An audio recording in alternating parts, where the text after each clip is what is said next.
விதரசீதி சுரனே திகபதி கமனிய தசமுக மௌலி பலிங்கமனிய தசமுக மௌலி பலிங்கமனிய கேசவதா ராம சரீரா கேசவதா ராம சரீரா ஜய ஜகதீஷ ஹரே ஜய ஜகதீஷ ஹரே ஜய ஜகதீஷ ஹரே. ஹரே கிருஷ்ணா. பக்தர் எல்லாருக்கும் இனிமையான மாலை வணக்கம். அந்த பிளேட் எல்லாம் அப்படி கீழே வச்சிருக்கீங்களா? கஷ்டமா இருக்கும், கையில பிடிச்சிட்டே இருக்கு. கீழே வச்சு கொஞ்சம் ஃப்ரீயா இருக்கு.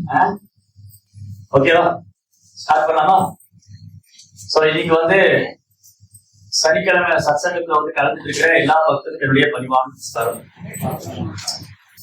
இன்னைக்கு வந்து இங்க வந்திருக்கிற பக்தருடைய குடும்பத்தாருக்கு வேண்டியும் எல்லாருடைய ஆன்மீக முன்னேற்றத்துக்காக வேண்டியும் பிரார்த்தனை பண்றோம். ஹரே கிருஷ்ணா ஹரே கிருஷ்ணா கிருஷ்ண கிருஷ்ணா ஹரே ஹரே ஹரே ராம ராம ராம ஹரே ஹரே. இன்னைக்கு வந்து பகவத்கீதையில நம்ம 3ஆம் அத்தியாயத்துல ஒரு ஸ்லோகம் வந்து படிச்சோம். 3ஆம் அத்தியாயத்துல 3.20 3ஆம் அத்தியாயத்துல 20ஆவது ஸ்லோகம் படிச்சோம். பகவத்கீதை யார்கிட்ட பேசிட்டு இருக்காரு? கிருஷ்ணர் அர்ஜுனன் கிட்ட பேசுறாரு. அந்த பகவத்கீதையில கிருஷ்ணரே ஒரு பக்தருடைய பேரை சொல்லியிருக்காரு. ஓல் பகவத்கீதையில ஒரு இடத்துல மட்டும் கிருஷ்ணர் என்ன பண்ணிருக்காரு? ஒரு பக்தருடைய பேரை சொல்லியிருக்காரு. யாருடைய பேரை சொல்லியிருக்காரு? யார் பேரை சொல்லியிருக்காரு? நான் வந்து கொஸ்டின் பேப்பர் அவுட் பண்ணிட்டேன், ஆனாலும் உங்களுக்கு புரியல. ஜனக மகாராஜ், ஜனகருடைய பேர் சொல்லியிருக்காரு. அப்போ பகவத்கீதையில பகவானே ஒரு பக்தனுடைய பேரை சொல்லியிருக்காருன்னு சொன்னா அவர் எப்பேற்பட்ட பக்தரா இருக்கணும், ரைட்? பகவான் கிருஷ்ணர் ஞாபகம் வச்சு அவர் ஒரு பக்தருடைய பேரை அர்ஜுனன் சொல்றாருன்னு சொன்னா அவர் எப்பேற்பட்ட பக்தரா இருக்கும். ஜனக மகாராஜா வந்து 12 மகாஜனங்கள் ஒருவர். 12 மகாஜன் தெரியும் இல்லையா? யாருன்னா 12 மகாஜன்கள்? பக்கத்து வீட்டுக்காரன் எடுத்து வீட்டுக்காரன் சொல்லிடுறது. 12 மகாஜன் யாரு? ஸ்வயம்பு, நாரத, சம்பு, குமாரோ, கபிலோ, மனு, பிரகலாத, பீஷ்மோ, ஜனகோ, வையாசகி, பலிம், ஸ்வயம்பு பிரம்மதேவன், நாரதன் நாரத முனிவர், சிவபெருமான் சம்பு, ஸ்வயம்பு, நாரத, சம்பு, குமாரா 4 குமாரர்கள், சனகர், சனந்தனர், சனாதனர், சனத்குமாரா 4 குமாரர்கள், ஸ்வயம்பு, நாரத, சம்பு, குமாரோ, கபில தேவன். அப்புறம் மனு 14 மனுக்கள், சாய்பு மனு, வைவஸ்வ மனு, சக்ஷுஷ மனு, இந்திரசாவணி, ருத்ரசாவணி, மேருசாவணி, தட்சிண சாவணி, இந்த மாதிரி 14 மனு. சாய்பு, நாரத, சம்பு, குமாரோ, கபில மனு, பிரகலாத், பக்த பிரகலாதர், பீஷ்மதேவர், ஜனக மகாராஜ். சாய்பு, நாரத, சம்பு, குமாரோ, கபிலோ மனு, பிரகலாத், பீஷ்ம, ஜனக, வையாசகி, சுகதேவ் கோஸ்வாமி, அப்புறம் பலி மகாராஜ், அதுக்கப்புறம் யமராஜ். 12 பேரும் மகாஜனங்கள். இந்த 12 பேரும் ஏன் மகாஜனங்கள் சொன்னா, பகவான் இவங்களுக்கு சக்தி கொடுத்திருக்காரு. பகவான் இவங்களுக்கு அதிகாரப்பூர்வமான சக்தி கொடுத்திருக்காரு. இவங்களால பகவான் யாரும் சொல்லி தர முடியும். இந்த 12 மகாஜனங்களும் கிருஷ்ணர் யாரு, அவர் எப்படி நம்ம புரிஞ்சுக்கிறது, தர்மம்னா என்ன, எப்படி தர்மத்தை ஃபாலோ பண்றது, அந்த தர்மத்தை ஃபாலோ பண்றது மூலமா எப்படி கிருஷ்ணரை திருப்தி பண்றது, இதெல்லாம் சொல்லி கொடுத்திருக்காங்க. அதனால கிருஷ்ணர் என்ன சொல்றாரோ அந்த விஷயத்துக்கும் இந்த மகாஜனங்கள் சொல்ற விஷயத்துக்கும் வேறுபாடு கிடையாது, வித்தியாசம் கிடையாது. கிருஷ்ணர் என்ன சொன்னாலும் தர்மம், இந்த மகாஜன் என்ன சொன்னாலும் தர்மம். ஏன்னா கிருஷ்ணர் என்ன சொல்லியிருக்காரோ அதான் இவங்க சொல்லுவாங்க. தர்மம் து சாட்சாத் பகவத் பிரணீதம். தர்மம் பகவான் இருந்தே தோன்றியது. தர்மம் து சாட்சாத் பகவத் பிரணீதம். அப்போ தர்மத்தின் கொள்கைகளை புரிந்து கொள்வது ரொம்ப கடினம், தர்மத்தை புரிஞ்சுக்கிறது ரொம்ப கஷ்டம். அப்ப தர்மத்தை எப்படி புரிஞ்சுக்கிறது? யாராவது நான் இப்ப என்ன தர்மத்தில் இருக்கேன், என்னுடைய தர்மம் என்ன, நான் என்ன தர்மத்தில் இருக்கேன், என்னுடைய தர்மம் என்ன, நான் என்ன செய்யணும், இதை புரிஞ்சுக்கிறது ரொம்ப கஷ்டம். அப்ப எப்படி புரிஞ்சுக்கிறது? தர்ம சட்டத்துவம் நீங்களோ குஹாயாம். தர்மத்தின் கொள்கைகளை புரிந்து கொள்வது கடினம். எப்படி புரிஞ்சுக்கிறது? மகாஜனோ எனக்கு சம்பந்தா, மகாஜனங்களுடைய அடிச்சுவட்டை பின்பற்றும். யாரை பின்பற்றணும்? மகாஜனங்கள். சினிமா நடிகர், அரசியல் தலைவர்கள் பின்பற்றக்கூடாது, அப்ப நரகத்துக்கு தான் போவோம். மகாஜனங்களை பின்பற்றினா எங்க போவோம்? பகவான் போவோம். அதுதான் ரிஷபதேவர் பாகவதர் சொல்லியிருக்காரு.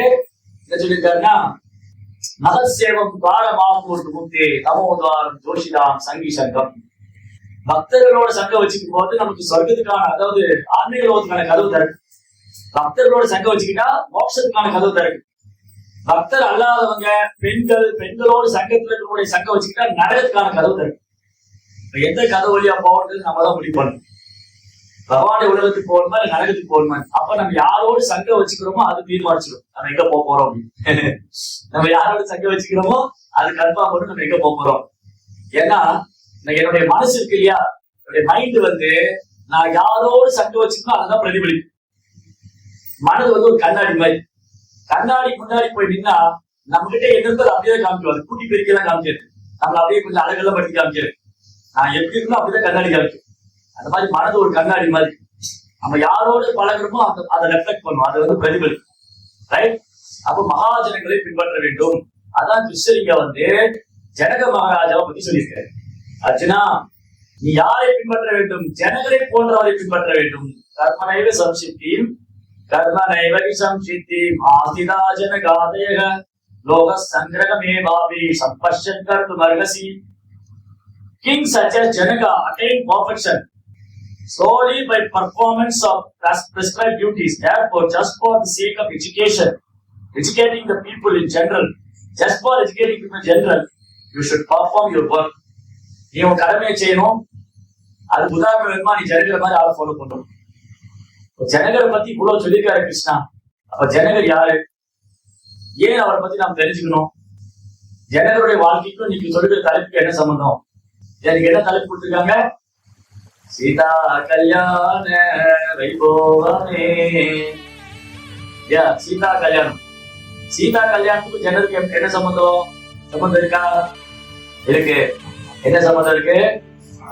சீதாதேவியுடைய தந்தையார் ஜனகர்.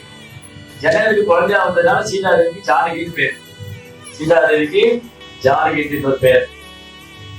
சோ ராமாயணம் அது தெரிஞ்சுக்கிறதுக்கு முன்னாடி ஜனகரை பத்தி நம்ம தெரிஞ்சுக்கணும். அதுக்கு முன்னாடி ஜனகருடைய வம்சத்தை பத்தி தெரிஞ்சுக்கணும். சோ ராமாயணம் அப்படின்னு சொன்னா, ராமாயணம் ராமன் சென்ற பாதைகள். ராமாயணம் ஃபுல்லா என்ன இருக்கு? ராமர் எங்கெல்லாம் போனாரு அது அப்படியே அந்த சரித்திரம் போகும். ஆனா ராமாயணங்கிறது ராமன் சென்ற பாதையில் இருந்தாலும் இன்னொரு பொருள் இருக்கு. ராமாயணம் அப்படின்னு சொன்னா சீதையின் வழிகள். ஏன்னா சீதாதேவி இல்லைன்னா ராமாயணமே இல்லை. சீதை இல்லைன்னா என்னது இல்லை? ராம சீதாயம் சரிதம் மகன். வால்மீகி மகரிஷி என்ன சொல்றாரு? சீதை இல்லைன்னா ராமாயணமே இல்லை.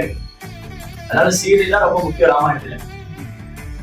அப்ப ராமாயணத்துல இந்த ஜனகருடைய வம்சத்தை பத்தி சொல்லியிருக்கு. முன்னொரு காலத்துல இந்த வசிஷ்டர் ஒரு முனிவர் இருந்தார். நம்மளுடைய குலகுரு அதுல வசிஷ்டர். இந்த வசிஷ்டர் கூட நிமின்னு ஒரு ராஜா. நிமி என்ன பேரு? நிமி.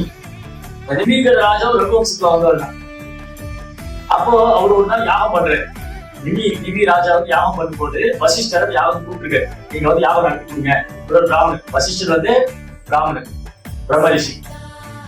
மூணு ரிஷி இருக்காங்க. பிரம்ம ரிஷி, ராஜ ரிஷி, தேவ ரிஷி. ரிஷினா யாரப்போ? முதல்ல ரிஷினா யாரு, அப்புறம் பிரம்ம ரிஷினா என்ன, ராஜ ரிஷினா என்ன, தேவ ரிஷினா என்ன? இங்கெல்லாம் ரிஷி பேர் வச்சிருக்காங்களா? சந்தை வீட்டுல குழந்தைங்கள ரிஷின்னு பேர் வைப்பான். ரிஷி அப்படின்னு சொன்னா தானே உணர்ந்தவர். நான் உடலில் ஆத்மா என்பதை உணர்ந்தவர். அவர் பௌதிக பற்றுதல் அற்றவர், பௌதிக விஷயங்களுக்கு விலகி இருப்பவர், குழப்பத்திலிருந்து விலகி இருப்பவர், தானே உணர்ந்த ஆத்மா. சுருக்கமா சொல்ல போனா ரிஷி என்றால் தானே உணர்ந்த ஆத்மா. அப்போ பிரம்ம ரிஷினா யாரு? பிரம்ம ரிஷினா பிராமணர்களே சிறந்தவங்க, தவம் பண்ணக்கூடிய முனிவர்கள் மத்தியில ஒரு சிறந்த ரிஷியா இருக்கணும் பிரம்ம ரிஷி. பிராமணருக்கு மத்தியில ரிஷியா இருக்கும் பிரம்ம ரிஷி. ராஜ ரிஷினா யாரு? ராஜாக்கள் மத்தியில ரிஷியா இருக்கு. இப்ப ஜனகர் ஒரு ராஜ ரிஷி, யுதிஷ்டிர மகாராஜ் ஒரு ராஜ ரிஷி, பிரகலாத் ஒரு ராஜ ரிஷி, அம்பரீஷ் ஒரு ராஜ ரிஷி, பரதன் ஒரு ராஜ ரிஷி, துருவர் ஒரு ராஜ ரிஷி, தசரத் ஒரு ராஜ ரிஷி. அப்படின்னா ராஜா தான் அவங்க. அந்த ராஜுக்கு மேல பட்டு அவங்க பகவானுடைய சேவைக்காக எடுத்து அந்த ராஜ்யம் பேர் புகழ்னா பகவானுடைய சேவைக்காக. இப்ப ஜனக மகாராஜ் வரும்போது ஜனக மகாராஜ் கடைசி என்ன பண்ணுவாங்க? பெரிய துண்டு பேர்லாம் போட்டு மத்தவங்க வந்தோம். ராஜா ராஜ ராஜமாங்க ராஜகம்பீர ஜனக மகாராஜ் சக்கரவர்த்தி வருகிறார் அப்படிலாம் சொல்லுவாங்க. நமக்கெல்லாம் அப்படி ரொம்ப சந்தோஷமா இருக்கும். நம்மள எல்லாம் அப்படி சொன்னா எனக்கு எவ்வளவு வரவேற்பு கொடுக்குறாங்க. மாலையெல்லாம் போட்டு சிறப்பு கமலை வெடிச்சு போரெல்லாம் பாடி நம்மளால மயங்கிடுவோம் அந்த அழகுல, அந்த வசதியில. அந்த வசதி பேர் புகழ மயங்கிடுவோம். ஜனக மகாராஜா அதை மயக்க மாட்டேன். ஏன்னா ஜனக மகாராஜா வந்து அந்த ராஜ்யத்தை கிருஷ்ணனுடைய சேவைக்காக இருக்கு. ரைட்? அதான் ராஜரிஷி. அவருக்கு ராஜ்யம் இருக்கு. அவருக்கு அந்த உலகத்துக்கே ராஜாவா இருப்பார், சக்கரவர்த்தியா இருப்பார். ஆனா அது மேல பக்கத்துல இருக்கு. அவர்தான் ராஜரிஷி. தேவரிஷினா யாரு? தேவர்கள் மத்தியில ரிஷியா இருக்கிறார். தேவரிஷி யாரு? தேவரிஷி யாரு கேள்விப்பட்ட? நாரதன் தேவருக்கு மத்தியில் ரிஷி, தேவரிஷி. ரைட்? சோ இந்த நிமி ராஜா என்ன பண்ணாரு? அவர் யாகம் பண்ணும்போது அந்த யாகம் பண்றதுக்கு பிராமணர் வேணும் வசிஷ்டர் கூப்பிட்டாரு. வசிஷ்டர் என்ன பண்ணாரு? வரேன் போல சொல்லியிருக்காரு. அதுக்கப்புறம் தேவர்கள் ஒரு யாகம் பண்ணாங்க, அங்க கூப்பிட்டாங்க, அங்க போயிட்டாரு. இப்ப நீங்க வந்து என்னோட ப்ரோக்ராம் கூப்பிட்டுருக்கீங்க, நான் வரேன்னு சொல்லிட்டேன். அப்புறம் இன்னொரு இடத்துல நான் ப்ரோக்ராம் போயிட்டேன். இப்ப என்ன பண்றீங்க நீங்க? இந்த பிரபு சொன்ன வார்த்தை காப்பாற்றவே மாட்டாரு. வரேன்னு சொன்னாரு, வரவே இல்லை. அதுக்குள்ள அங்க போயிட்டாரு. எப்படி அப்ப நீங்க போலாம்? சண்டை வருவீங்களா? நீங்க வரையிலே உட்கார்ந்துருக்காங்க. நீங்க எங்கிட்ட ப்ரோக்ராம் வரேன்னு சொன்னீங்க, நாங்க எல்லாம் தயார் பண்ணி உட்கார்ந்துருக்கோம். நீங்க அதுக்குள்ள வேற பக்கம் போயிட்டீங்க. சண்டை வருவீங்களா, வர மாட்டீங்களா? அந்த மாதிரி நிமி ராஜா கோவம் வந்துச்சு. நிமி ராஜா யாகம் பண்ண உட்கார்ந்துருக்காரு. வசிஷ்டர் வராம போயிட்டாரு. தேவர்கள் பண்ற யாகத்துக்கு அங்க போயிட்டாரு. அங்க போய் யாரும் செய்யறதுக்காக போயிட்டாரு. அப்புறம் கோவம் வந்து நிமி ராஜா சபிக்கிறார். வசிஷ்டரே, நீங்க வந்து யாகத்துக்கு வராது, நீங்க இறந்து போவீங்க. திரும்ப இவர் சபிக்கிறார், நீயும் இறந்து போயிடும். ரெண்டு பேரும் மாறி மாறி சபிச்சு என்னாச்சு, ரெண்டு பேருமே இறந்து போறாங்க. இப்ப இது தேவையில்லையே. இப்ப அந்த பூமி ஆடுறதுக்கு நிமி ராஜா வேணும், வசிஷ்டர் மாதிரி ஒரு பிராமணர் வேணும். ரெண்டு பேரும் இறந்து போயிட்டாங்க. அப்போ மற்ற முனிவர்கள் ரிஷிகள்லாம் அந்த பிராமணர்களா வந்து அவங்க உயிர்ப்பிச்சாங்க, அவங்க உயிர் கொடுக்குறேன். அப்ப நிமி ராஜா சொன்னாங்க, நான் அவங்க உயிர் கொடுக்குறேன். வசிஷ்டரும் திரும்ப அந்த உயிர் உடலை எடுத்துக்கோங்க. வசிஷ்டர் உடலை எடுத்துட்டாரு. அந்த நிமி ராஜா சொன்னா, எனக்கு வேண்டாம், நான் பகவான் போறேன், எனக்கு உலகமே வேண்டாம். அப்ப நிமி ராஜா என்ன பண்ணாரு? அந்த உடலை விட்டு ஒரு ஆத்மா வந்து பகவான் போயிடுச்சு. இப்ப நிமி ராஜா இறந்து போயிட்டாரு. இப்ப ராஜேந்திர ஆட்சி பண்றதுக்கு ஆள் வேணும். அப்ப என்ன பண்ணாரு? நிமி ராஜா உடலை வந்து கடைவாங்க. நிமி ராஜாவோட உடலை வந்து கடையும் போது அதுல வந்து விதின்னு ஒரு ராஜா வருவார். விதி. அந்த விதிங்கிற ராஜா வந்ததுனால அந்த ஊருக்கு வந்து மிதிலான்னு பேர் வந்து மிதிலா. அந்த மிதிலை ஆண்ட மன்னர் எல்லாமே ஜனகன்னு பேர். ஜனகுனா விதின்றது குழந்தையா வரும், ஜனிச்சவர். விதின்றது ஜனிச்சதுனால ஒரே குழப்பமா இருக்குல்ல, ஒரு புரியல இல்ல? உங்களுக்கு புரியல, எனக்கு நல்லாவே புரியுது. நிமின்னு ஒரு ராஜா, அப்புறம் விதின்னு ஒரு ராஜா, இதெல்லாம் எப்படி புரிஞ்சுக்கிறது? ரொம்ப சிம்பிள் தான். முதல்ல யார் ரெண்டு பேரும் சமைச்சுக்கிட்டாங்க? முதல்ல யாருக்கு போய் சமைச்சாங்க? வசிஷ்டரும் நிமியும். அப்புறம் வசிஷ்டர் வந்து அந்த உடலை விட்டு திருப்பி உடலை எடுத்துக்கிட்டாரு. அந்த நிமி ராஜா என்ன சொன்னாரு? எனக்கு உடல் வேண்டாம், நான் பகவான் போறேன். அப்ப மன்னர் இல்ல. அப்ப பிராமணர்கள் என்ன பண்ணாங்க? நிமி ராஜா உடலை கடைஞ்சாங்க. இந்த கிச்சன்ல வந்து கடைவாங்க, தக்காளி போட்டு கடைவாங்க, மத்து வச்சு கடைவாங்க. அது மாதிரி நிமி ராஜாவுடைய கையை வந்து அப்படி கரையிறாங்க. அவர் உடல் இருந்து இன்னொரு உடல் வந்தது. இதெல்லாம் சொன்னா நம்பவே மாட்டாங்க. ஐயா, கதை உடலைக்கு சாமி, ஒரு உடலை கடைஞ்சாங்களா, அதுக்கு இன்னொரு உடல் வந்துதான். அப்போ அந்த காலத்துல பிராமணர்கள் அவ்வளவு சக்தி வாய்ந்தவங்களா இருக்காங்க. அவங்க தவ வலிமையினால அந்த நிமி ராஜாவோட உடல் இருந்து இன்னொரு உயிர் உற்பத்தி பண்ண முடிஞ்சது. அவங்க அவருடைய வாரிசு அவர் கொண்டு வர முடியும். இதெல்லாம் நம்முடைய சிந்தனைகள் அப்பாற்பட்டது. இதை வந்து மனித மூளையை கொண்டு புரிஞ்சுக்கூடிய விஷயம் இல்லை. இது அவ்வளவு சுலபமா புரிஞ்சுக்க முடியாது. இதை புரிஞ்சுக்கணும்னா கொஞ்சம் ஆன்மீக அறிவு வேணும், கொஞ்சம் பக்தி இருந்தாதான் புரிஞ்சுக்க முடியும். வேத காலத்துல பிராமணர்கள் எவ்வளவு சக்தி வாய்ந்தவங்களா இருந்தாலும் புரிஞ்சுக்க முடியும். ரைட்? அப்ப நிமி ராஜாவோட உடல் இருந்தா விதின்னு ஒரு ராஜா வந்தாரு. நிமி ராஜாவோட உடல் இருந்து யார் வந்தாலே இந்த விதிங்கிற மன்னர் ஆண்டதுனால அந்த ஊருக்கு விதிலான்னு பேரு. விதிங்கிற மன்னர் ஆண்டதுனால அந்த ஊருக்கு விதிலா. விதி என்ற மன்னனுடைய வாரிசு தான் ஜனகா. அப்புறம் அந்த வம்சத்துல வரவங்க ஜனகா பேரு, அது டைட்டில். ஜனகா வந்து டைட்டில். இப்ப சீதைக்கு ஒரு அப்பா இருந்தார், அவர் பேர் இருந்தது, அவர் பேர் வந்து ஷீரத்வஜ ஜனகா.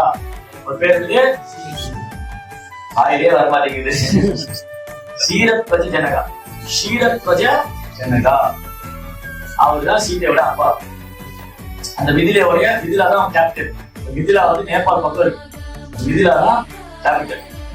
அந்த மிதிலையோடைய மிதிலா தான் தலைநகரம், அந்த ஊரோடைய தலைநகரம். அந்த மிதிலையை வந்து ஜனகர் ஆண்டு வர, ஜனக மகராஜ். அந்த வம்சத்துல வரவங்க எல்லாமே ஜனகர் தான். ரைட்? சரி, திரும்ப முதல்ல யார் ரெண்டு பேர் சண்டை போட்டுட்டாங்க? வசிஷ்டரும் நிமி ராஜா. அப்புறம் என்னாச்சு? வசிஷ்டர் உடலை வந்து திருப்பி உடலை எடுத்துக்கிட்டாரு. நிமி ராஜா உடலை வேணும்னு போயிட்டாரு. அப்புறம் உடலை யாரு கழிஞ்சாங்க? யாரோட உடலை? நிமியோட ராஜா உடலை யார் கழிஞ்சாங்க? ராமன்லாம் கழிச்சது என்ன வந்தது? விதினோட ராஜா வந்தாரு. அந்த ராஜா ஆனதுனால அந்த ஊருக்கு என்ன பேரு மிதிலா.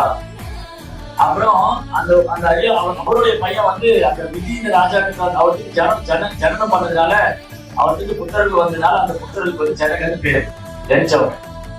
அப்புறம் நிறைய ஜனங்கள் இருக்காங்க. சீதாதேவியோட அப்பா பேர் என்ன? ஷீரத் வந்து ஜனகா. ஷீரத் வந்து ஜனகா.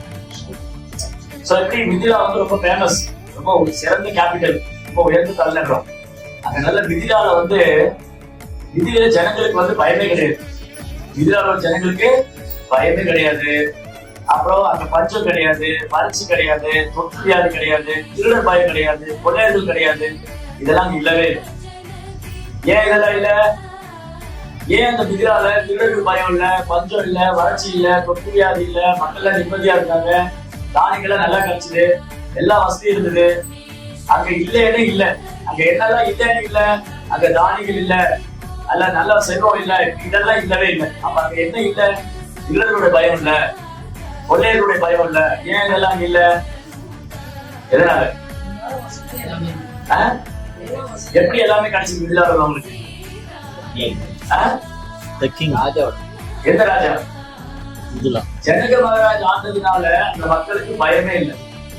ஏன்னா குடிமக்களை தன் குழந்தைகள் மாதிரி பாத்துக்க, நம்ம குழந்தைகள் எப்படி பாத்துக்குவோம் அந்த மாதிரி பிரஜைகளை வந்து தன் கண்ணுக்குள்ள இமை மாதிரி வச்சு பாத்துக்க.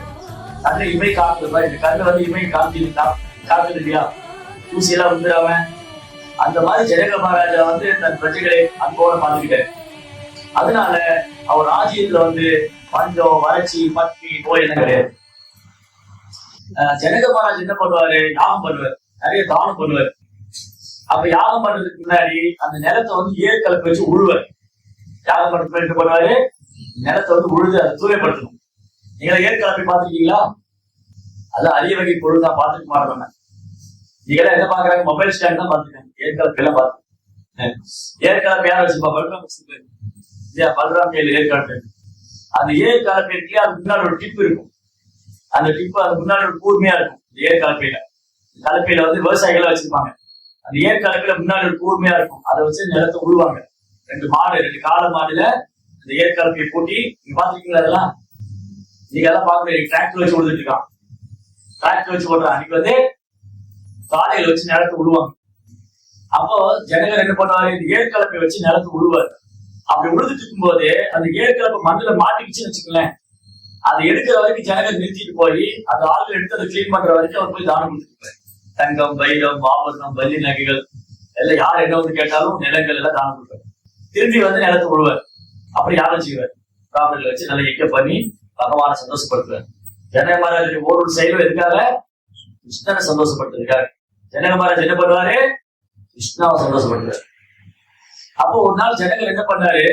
அந்த ஏர் கலப்பை வச்சு உழுதுட்டு இருக்கும்போது திடீர்னு அந்த ஏர் ஸ்ட்ரக் ஆச்சு, ஏர் கலப்பை. அப்புறம் தோண்டி எடுத்தா ஒரு தங்கத்தால ஒரு பெட்டி அப்படி ஜொலிக்குது. இந்த பெட்டி வந்து சூரியனை மாதிரி பிரகாசிக்குது.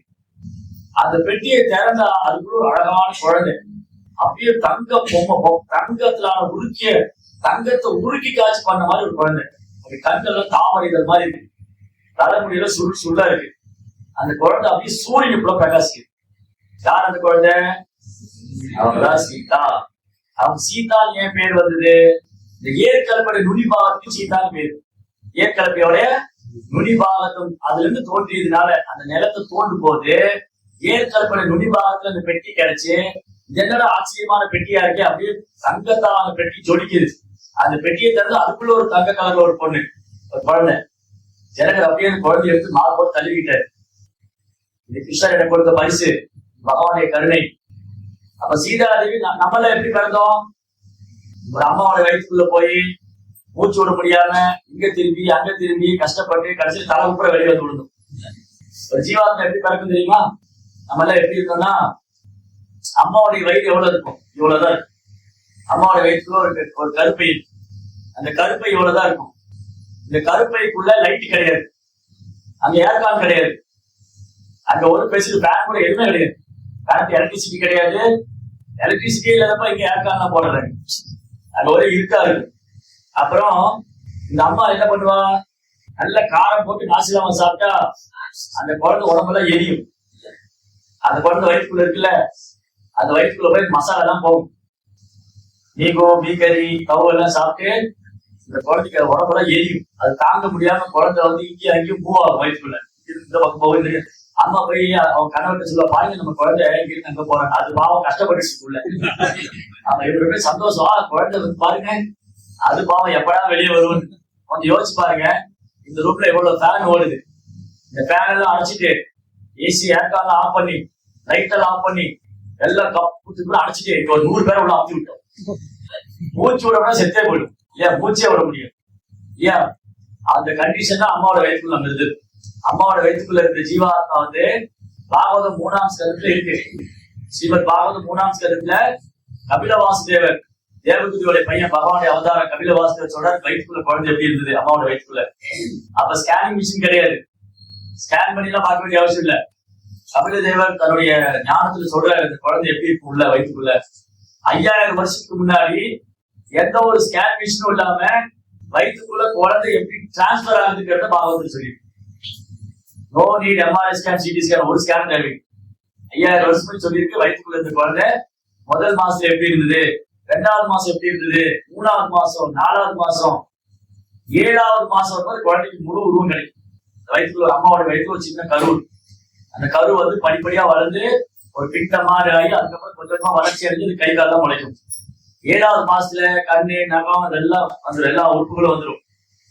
அப்புறம் அந்த அம்மா மிளகா பஜ்ஜி சாப்பிட்டாலும் சரி என்ன சாப்பிட்டாலும் குழந்தைக்கு வந்து உள்ள போய் எரியும். அதை தாங்க முடியாம குழந்தை வந்து மூச்சு விட முடியாம இங்க போறோம் அங்கே நகர முடியும் அங்க நகர முடியாம 9 மாசம் ஆகி 10வது மாசத்துல தலை உப்புறம் வந்து வெளியே விழுந்து கரண்ட் குழந்தைக்கு தூக்குனா அது உடம்பு பூரா அந்த பிளட் இதெல்லாம் இருக்கும். அதெல்லாம் கிளீன் பண்ணி பேபி நம்ம மட்டும் தரோம். பேபி ரொம்ப அழகா இருக்கு, அது வந்து வெளியே விழுகும்போது பார்க்கணும். இதுதான் நம்ம பிறப்பு. நம்ம பிறப்பு வந்து இங்க பிறக்கும் போது யாராவது சிரிச்சுட்டே பிறந்தீங்களா, ஹரே கிருஷ்ணா ரொம்ப ஹாப்பி நான் ஜன உலகத்துல வந்துட்டேன் சோ பார்ச்சுட்டேன், நோ, எல்லாம் அழுதுட்டே இருக்காங்க. பிறக்கும் போது அழுகுறாங்க இல்லையா. ஆனா சீதா தேவி நம்மள மாதிரி ஒரு அம்மாவுடைய கருப்புல போய் வந்தவங்க.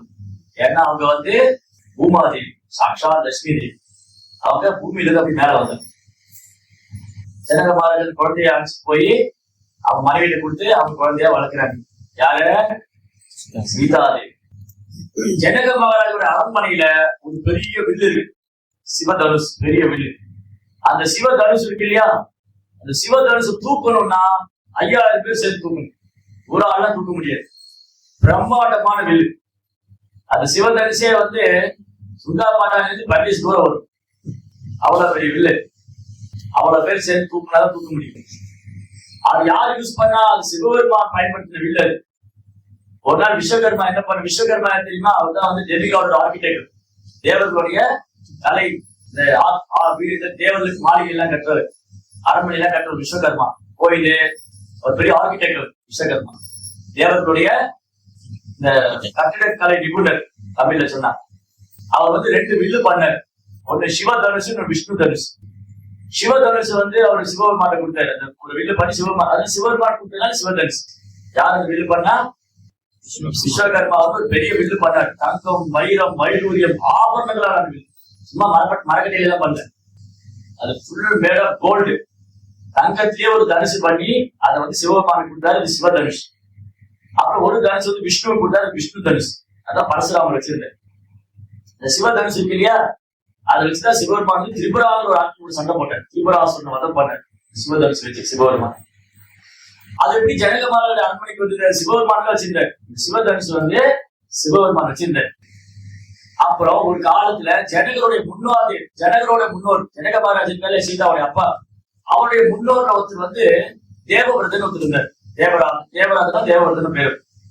அந்த காலத்துல மன்னர்கள் என்ன பண்ணுவாங்க, ரொம்ப சிறந்த ரிஷிகளா இருந்தாங்க. நான் சொல்ல ராஜ ரிஷிகளுடைய அவங்க தேவலோகத்துக்கு எல்லாம் போவாங்க. நம்ம இங்கிருந்து லங்காவி போற மாதிரி அவங்க தேவலோகத்துக்கு எல்லாம் போவாங்க. அது மாதிரி அவங்க டிராவல் பண்ணுவாங்க. அப்ப பூலோகத்துல இருந்து ஒரு மன்னர், மிதிலாவில இருந்து ஒரு ராஜா வந்து தேவலோகத்துக்கு போய் தேவர்களுக்கு கூட நின்று அசுர் கூட சண்டை போட்டாங்க. தேவர்களுக்காக அசுர் கூட சண்டை போட்டாங்க. எவ்வளவு சக்தி வாய்ந்த மகாரதன், ஒரே சமயத்துல எண்ணற்ற நபர்களோடு சண்டை போட முடியும். அப்ப தேவவிரதன் என்ன பண்ணாரு, இந்த பூமியிலிருந்து போய் தேவராஜன் அவர் என்ன பண்ணாரு, பூமியிலிருந்து போய் தேவர்கள் பக்கம் நின்று அசுரர் கூட சண்டை போட்டார். அப்புறம் அசுரங்கள்லாம் உயிருக்கு பயந்து ஓடி போனாங்க. அப்ப இவருடைய சண்டையெல்லாம் பாராட்டி இவருக்கு ஏதோ பரிசு கொடுக்கணுமே, இந்த ராஜா வந்து நமக்காக பூமியில இருந்து வந்து சண்டை போட்டிருக்காரு, தேவர்களுக்காக வந்து அசுரர்களை வந்து தேவர்களுக்கு காப்பாத்துறதுக்காக ராஜா வந்து சண்டை போட்டிருக்காரு, அவருக்கு ஏதாவது பரிசு கொடுக்கணும்னு சொல்லிட்டு அந்த சிவதரிசி இல்லையா, சிவபெருமான் என்ன பண்ணாரு, அந்த சிவதரிசியை பரிசா கொடுத்தாரு. அந்த அந்த சிவதரிசி தான் வந்து ஜனகருடைய வீட்டுல இருக்கு. அது காலகாலமா அந்த தேவரதனுக்கு அப்புறம் பல மன்னர்கள் அது வழிபாடு பண்ணாங்க. ஆனா அதை தூக்கி நிறுத்தினா ஆக சிறந்த பலசாலி பலம் வாய்ந்தது தான் பண்ணுது. ஏன்னா 5000 பேர் சேர்ந்துதான் அது நகர்த்திட்டே வர முடியும்னா அப்ப தூக்கி நிறுத்தினா எவ்வளவு பலம் இருக்கணும். ஒரு நாள் சீதாதேவி வந்து அந்த பொண்ணு பேர் என்ன, உன் பேர் என்ன, அந்த பொண்ணு பேரு லட்சுமி. சீதாதேவி லட்சுமி மாதிரி இருந்தா, உண்மையில லட்சுமி மாதிரி தான் இருக்கா. சீதாதேவி லட்சுமி மாதிரி இருந்தா. அப்ப சீதாதேவி என்ன பண்ணா, தன் தோழிகளோடு பந்து விளையாடிட்டு இருந்தா. சீதாதேவி யாரு, ஜனகருடைய பொண்ணு இல்லையா. தன் ஃப்ரெண்ட்ஸோட, லட்சுமி அவங்க ஃப்ரெண்ட்ஸோட விளையாடுற மாதிரி சீதாதேவி தோழியோடு பந்து விளையாடிட்டு இருந்தாங்க. அந்த பந்து உருண்டு போய் அந்த சிவதரிசி இருந்தது இல்லையா, அந்த டேபிள் காடியில போயிடுச்சு. இப்ப அந்த பந்தை எடுக்கணும். சீதாதேவி என்ன பண்ணாங்க, எத்தனை வயசு குழந்தை, ஒரு 6 வயசுக்கு அந்த குழந்தைக்கு எவ்வளவு ஆச்சு, 8 வயசு. அப்போ சீதாதேவி அவரோட சின்ன பொண்ணு, 6 வயசு சின்ன குழந்தைதான். சீதாதேவி என்ன பண்ணாங்க, அந்த பந்து எடுக்கணும்னு போயிட்டு அந்த சிவதனுசை இடத்துல எடுத்து மாத்தி வச்சுட்டு பந்து எடுத்துட்டு போனாங்க. அந்த சிவதனுசை சாதாரணமா தூக்கி இடத்துல தூக்கி அப்படி ஓரமா வச்சுட்டு பந்து எடுத்துட்டு போனாங்க. ஆனா அந்த சிவதனுசை தூக்குனா எவ்வளவு பேர் வேணும், 5000 பேர் சேர்ந்ததை நகர்த்தவே முடியும். ஜனகர் பார்த்து பிரமிச்சு போனாரு, பொண்ணுக்கு இவ்வளவு சக்தி இருக்கா, இந்த வில்லை இதுவரைக்கும் யாரும் நகர்த்தினதே இல்லை, ஜனகர் மாதிரி கூட முயற்சி பண்ணது இல்லை. ஆனா இந்த பொண்ணு சாதாரணமா தூக்கி வச்சு, சின்ன குழந்தை, அதுக்குதான் முடிவு பண்ணாரு. அப்ப என் பொண்ணை ஒருத்தர் கல்யாணம் பண்ணி கொடுக்கணும்னா அவன் இந்த வில்ல தூக்குறவனா இருக்கணும். யார் இந்த வில்ல தூக்குறாரோ அவருக்குதான். அப்ப சீதைக்கு கூட பலம் இருக்கும்ல. இப்போ சீதாதேவி அந்த வில்ல சாதாரணமா தூக்கி வச்சுட்டாங்க அப்படின்னா அந்த மாதிரி ஒரு பலம் இருக்கிறவங்க தான் கல்யாணம் பண்ணி முடியும். அதுதான் ரைட்டு. ஏதாவது சொல்லி பயிர் போய் கல்யாணம் பண்ணி தர முடியுமா, இல்லையே. அப்போ ஒரு நல்ல ஒரு வீரன் ஆண் பலம் இருக்கணும்ல, ஆகச்சிறந்த ஒரு சக்தின்னு வேணும்ல. அதெல்லாம் ஜனக மகாராஜ் அன்னைக்கு முடிவு பண்ணாரு. ஏன்னா அந்த சபையில இருக்கவங்க பிரமிச்சு போனாங்க. ஜனங்களுடைய மந்திரிங்க, சேனாதிபதிகள் எல்லாம் பார்த்து, என்னடா இந்த குழந்தைக்கு இவ்வளவு சக்தியா, சின்ன குழந்தை அந்த சிவதனுசை அப்படி தூக்கி ஓரமா வச்சுட்டு பார்த்து தூக்கிட்டு போனாங்க. அப்புறம் ஜனக மகாராஜ் முடிவு பண்ணாரு, இந்த மாதிரி சீதாதேவிய இந்த சிவதனுசு யாரு தூக்கி நிறுத்துறாங்களோ அவங்களுக்குதான் என் பொண்ணை கல்யாணம் பண்ணி தருவேன். அப்புறம் ஒரு நாள் சீதாதேவி கல்யாண பருவம் வந்தது. அப்ப வந்து ஜனக மகாராஜா ஊரெல்லாம் செய்தி அனுப்புறாரு. இதனால சகலமானவருக்கு தெரிவிப்பது என்னவென்றால், ஜனக மகாராஜின் புதல்வி ஜானகி, அவனுக்கு இன்னொரு பேர் வைதேகி. ஏன்னா மிதிலாக்கு இன்னொரு பேரு வைதேகிபுரம் பேர், மிதிலாக்கு இன்னொரு பேர் வைதேகிபுரம். அதனால சீதாதேவிக்கும் சீதாதேவிக்கு வைதேகின்னு ஒரு பேர். அப்ப சொன்னாங்க, இந்த மாதிரி யார் இந்த சிவதனுசை தூக்கி நிறுத்துறாங்களோ அவங்க சீதாதேவியை கரம் பிடிக்கலாம். எல்லாம் சீதாதேவி பத்தி கேள்விப்பட்டிருந்தாங்க. அவங்க ரொம்ப அழகு, அப்படியே அழகுன்னா அழகு, அப்படி ஒரு அழகு. யார்தான் அந்த பொண்ணை பார்த்தா கல்யாணம் பண்ண வேண்டாம்னு சொல்லுவாங்க. எல்லா ராஜாக்களும் வராங்க. அங்கா, மகதா, சேதி, அங்க நாட்டு மன்னன், மகத நாட்டு மன்னன், சேதி நாட்டு மன்னன், காங்கேயம், இதெல்லாம் ஊரு, நிறைய ஊர் இருக்கு. கலிங்க தேசம், அங்க தேசம், சேதி தேசம், பல நாட்டு மன்னர்கள், மன்னாதி மன்னர்கள், குறுநில மன்னர்கள், சிற்றரசர்கள், பேரரசர்கள், ராஜகுமாரர்கள், இளவரசர்கள் எல்லாம் வந்திருக்காங்க. எல்லாம் வந்து இந்த சீதை எப்படியாவது கல்யாணம் பண்ணிருன்னு சொல்லி அங்க போனா ஜனக மகாராஜா எல்லாரையும் வரவேற்று அவங்களுக்கு மாலையெல்லாம் போட்டு எல்லாரும் உட்கார வச்சு அந்த 5000 பேர் சேர்ந்து சிவதனுசை தள்ளிட்டு வராங்க. வண்டியில ஒரு தேர்ல தள்ளிட்டு சபையில் நிறுத்துறாங்க. இந்த மன்னர்கள் என்ன பண்ணாங்க, அவங்க இடுப்புல தூக்கி வீட்டு கட்டிட்டு அப்படி குஸ்தி எல்லாம் போட்டு அப்படி போனா அந்த வில்ல அசைக்க கூட முடியல. இப்படி பல தடவை பண்ணியாச்சு. யாரோ வந்து பாக்குறாங்க, வில்ல வந்து நகர்த்த கூட முடியல, அசைக்கவே முடியல. இவரு ஒரு தடவையும் அனௌன்ஸ்மெண்ட் பண்றாரு. இதனால சகலமானவர்கள் தெரிவிப்பது என்னவென்றால், மிதிலை மன்னன் ஜனகன் அவர் சிவதனுசை யார் ஏற்றி தூக்கி நான் ஏற்றுகிறார்களோ அவங்க மிதிலியின் ராஜகுமாரி சீதையை கடைபிடிக்கலாம். ஹரே கிருஷ்ணா. ஆனா ஒருத்தர் வரல. ஜனகருக்கு ரொம்ப கவலையாகி போயிடுச்சு. இப்படியே போல என் பொண்ணு கல்யாணம் ஆகாம போயிருப்போம். தமிழ்ல வந்து என்ன சொல்லுவோம், அபியார் பாட்டி வந்துருப்பாங்க. இப்படியே போனா என் பொண்ணு அபியார் பாட்டி ஆயிடுவாங்களோ இல்லையா? நான் சும்மா வேடிக்கையா சொன்னேன். அப்ப ஜனகர் என்ன நினைக்கிறாரு, இந்த மாதிரி யாருமே வந்து இந்த பில்ல நடத்த கூட இல்லையே, என் பொண்ணு கல்யாணம் நடக்குமா? நான் தெரியாதனமா இந்த மாதிரி ஒரு சபதத்தை போட்டுட்டேன், இந்த மாதிரி ஒரு சேலஞ்ச் விட்டுட்டேன். இது வரைக்கும் ஒரு பையன் அந்த சிவதனுசு நகர்த்த கூட முடியல, கடைசியில் என்னாச்சு, ஒரு நாள் விஸ்வாமித்திரர் வர, விஸ்வாமித்திரர் கூட வந்து ராம் லட்சுமணன் 2 பேர் வராங்க. ராம லட்சுமணனும் மிதிலைக்கு வராங்க. அப்படி ராமரை பார்த்தா அவர் போட்டுட்டு ட்ரெஸ் வந்து முனிவர் மாதிரி இருக்கு, ஆனா அவர் தோற்றம் வந்து அப்படி பெரிய பறந்து விரித்த தோள்கள். அப்படி ராமனுடைய தோல்லாம் மலை மாதிரி இருக்கு. மலை பர்வதம் இருக்கு இல்லையா, இங்க சுங்கைப்பட்டல பர்வதம் கிடையாது, அந்த பக்கம் போகும். இன்னும் உள்ள போக இப்போ சைடு போனா பெரிய பெரிய மலைகள், அந்த மாதிரி தோல் 2 ராமருக்கு மலை மாதிரி தோல். பச்சை மாமலை போல் மேனி, ராமனுடைய மேனி பச்சை நிறத்துல இருக்கு. அப்படியே வந்து நல்ல சிவப்பான இதழ், கண்கள்லாம் தாமரை இதழ் மாதிரி இருக்கு. ஜனங்கள் பாக்குறாரு, யாருக்கு 2 பசங்க, ஒரு பையன் வந்து பௌர்ணமி நிலவு மாதிரி இருக்கு. பௌர்ணமி நிலவு பார்த்திருக்கீங்களா? யாரு பாத்துருக்கீங்க? எல்லாரும் பாத்துருக்கீங்க. அது என்ன காசு கொடுக்கணுமா என்ன? வெளியில போனா பாக்கணும் இல்லையா? பௌர்ணமி நிலவு அப்படியே நல்ல ஒயிட் கலர் இருக்கும். ஃபுல் மூன் பௌர்ணமி அன்னைக்கு அந்த ஃபுல் மூன் இருக்கு, முழு நிலவு அப்படியே வெள்ளை நிறத்துல இருக்கு. அந்த மாதிரி லட்சுமணன் வந்து பௌர்ணமி நிலவு மாதிரி இருக்காரு. அப்படி கண்கள்லாம் அப்படி தாமரை இதழ் மாதிரி காது வரையும். தாமரை பூ பார்த்துருக்கீங்களா? அந்த தாமரை பொட்டு வந்து அப்படி மலரும் போது இதழ்கள்லாம் வெளியும். அந்த மாதிரி கண்கள் லட்சுமணன். சூரியன் கூட பிரகாசிக்கிறார். இவர் வந்து ஜனக மகாராஜா 2 பேரும் வரவேற்கிறாங்க, விஸ்வாமித்திரர் வரவேற்கிறாங்க. ராம லட்சுமணன் ஜனகருடைய பாதம் தொட்டு வணங்குறாங்க. அப்புறம் விஸ்வாமித்திரர் உட்கார வச்சு இவங்களுக்கு எல்லாம் விஸ்வாமித்திரருக்கு பாத பூஜை எல்லாம் பண்ணி, விஸ்வாமித்திரருக்கு வந்து பழங்கள் எல்லாம் கொடுத்து இவங்களை சாப்பாடு வச்சு, நீங்க போய் ரொம்ப நேரம் நடந்து வரீங்க, போய் ஓய்வு எடுத்துக்கீங்க. அப்புறம் விஸ்வாமித்திரர் கேட்கிறாரு, யார் இந்த பசங்க? 2 பேரும் அழகா இருக்காங்க, யார் இந்த பசங்க? இவர்தான் ராமன், இவர் வந்து அயோத்தியாவின் தசரதரின் மைந்தன். ஓ தசரதர் வந்து ஜனகருடைய ஃப்ரெண்டு. ஓ தசரதரின் புதல்வனா?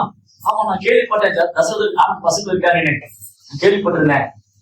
ஓ தசரதன் பையனா ராமன்? ஆமா, அவன் ரகுகுல திலகன், ராஜீவ லோச்சனன், ராகவன், ராமன். ஓ வெரி நைஸ். அவன் சகோதரன் லட்சுமணன். அப்புறம் அவரை பத்தி சொன்னாங்க. இந்த மாதிரி 2 பேரும் விஸ்வாமித்திரரும் ஜனகுரு பேசுகிறார். கூட வந்து அந்த சபையில ஜனகருடைய சபையில ஒரு பிராமணர் இருக்காரு, சதானந்தான்னு சொல்லி. சதானந்த ரிஷி வந்து அகல்யாவோட பையன். கௌதம ரிஷி அகல்யா இருக்காங்க இல்லையா, அவங்க பையன். அவர் ஜனகருடைய அவையில புலவரா இருக்காரு. அப்போ விஸ்வாமித்திரர் ராமனுடைய வடிவுகளை சொல்றாரு. இந்த ஸ்ரீராமன், இவரை பார்த்தா சாதாரண பாலகன் நினைக்காதீங்க. ராமனை பார்த்து ஒரு சாதாரண பாலகன் நினைக்காதீங்க. ஒரு தாடகைங்கிற அழகியை கொண்டு இருக்காரு. தாடகை கொண்டு இருக்காரு. ஆமா, தாடகை வந்து அதீத பலம் படைத்தவள், பெரிய மலை மாதிரி இருப்பா. இந்த தாடகை என்ன பண்ணுவா, விஸ்வாமித்திரர் யாகம் பண்ணும்போது திடீர்னு மேல வருவா, அப்படி வானத்துல வந்து அங்கிருந்து அப்படியே மலமூத்திரம் எல்லாம் கழிக்கும் அந்த யாகசாலைகள். அப்படியே பெரிய பாறைகளை தூக்கி போடுவா. அப்ப விஸ்வாமித்திரர் சொன்னாரு, நான் ராமன் சொன்னேன் இந்த தாடகையை கொள்ளுன்னு சொன்னேன். ஒரே அஸ்திரத்துல ராமர் வந்து தாடகையை வதம் பண்ணாரு. அப்புறம் தாடகைக்கு 2 பசங்க இருந்தாங்க, மாரீச்சன் சுபாவம். அவங்களும் தண்டிச்சாரு. ராமன் வந்து அதீத பலசாலி. சதானந்தன் கேட்டிருக்காரு, என்ன ராமர் ஏதோ தாடகை கொண்டிருக்காரு. அவர் வந்து ரியாக்ட் பண்ணவே இல்லை. அப்புறம் சொன்னாரு, அவரு அகலியைக்கு மோட்சம் கொடுத்தாரு. சதானந்தன் அகலியாவுக்கு மோட்சம் கொடுத்தாரா? என் அம்மாவை விடுவிச்சுட்டாரு அவரு. உடனே ராமரை வணங்குறாரு.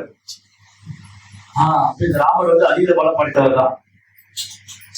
அப்போ ஜனகர் சொன்னாரு, இது வரைக்கும் யாரும் சிவதனுசை தூக்கி கூட நிறுத்தல, என்ன பண்றது தெரியல, பொண்ணு கல்யாணமே ஆகாது போல இருக்கு. அப்போ விஸ்வாமித்திரர் சொன்னா ராமர் செய்வாரு. ராமர் வந்து சிவதனுசை பண்ணுவாரு. நீங்க நாளைக்கு திரும்ப ஒரு சுயம்பரம் ஏற்பாடு பண்ணுங்க, எல்லாரையும் கூப்பிடுங்க, சபையில வச்சு ராமர் செய்வார். ராமர் வந்து சிவதனுசை எடுத்து சீதையை கல்யாணம் பண்ணிக்குவார். அது மட்டும் நடந்தா எனக்கு ரொம்ப சந்தோஷம் தான். அப்படி நடந்ததுன்னா ரொம்ப சந்தோஷம். அப்ப என்ன பண்ணாங்க, திருப்பி அனௌன்ஸ்மெண்ட்.